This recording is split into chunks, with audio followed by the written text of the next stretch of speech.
All right, Fortune, you came through with the suit. I was like, listen, I need it. I love it. I love it. I love it. Fortune, you right.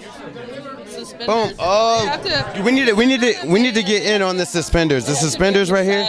I love it. I love it. I love the style. Do you pick out a lot of your own stuff? Unfortunately, yeah. Unfortunately, it's coming though. It's coming. This is why my style's not great. No, it's bomb. I love it. Well,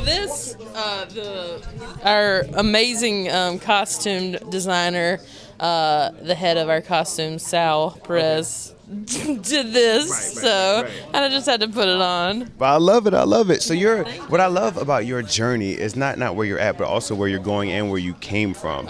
And I love the story of, because so many actors and actresses in Hollywood can relate to starting a pilot, it failing, kind of feeling like, where's my life going? It sucks. And then you get the call from Mindy. Explain to me how that process was for you. Well, I've sold 2 pilots now, and I just keep trying. I was always told that the best way for me to get on a show would be to write it myself, because there was a long time where people didn't really know what to do with me as an actor.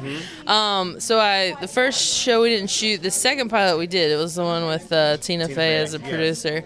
And you put everything into it, and you think, this is you're like, this is gonna be the best. And then ABC was like, no thanks, we're good.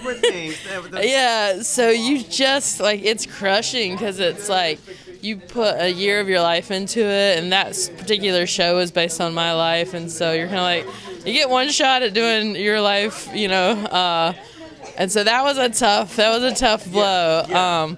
And I didn't know what was next. I was like, all right, well, hopefully I work. We'll see. And then had a slow summer. And then all of a sudden, they said Mindy Kaling wants to talk to you on the phone about a guest arc. And I was like, yeah, of course. I love that show. Of course, yeah. So I talked to them, and it was supposed to be a 3-episode guest star. And then I'm still here, 2 seasons in for me. I love that. So let's talk about that, because that's an actor's dream, and then a comedian's dream on top of that, right?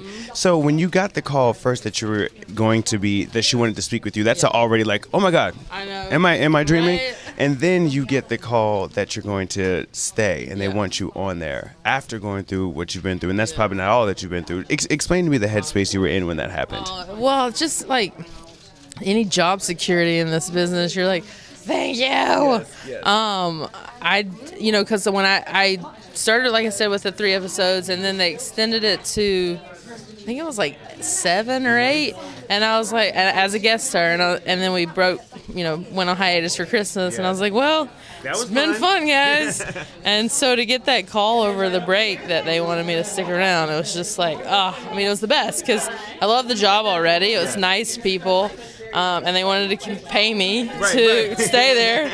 And I was like, yes, of course.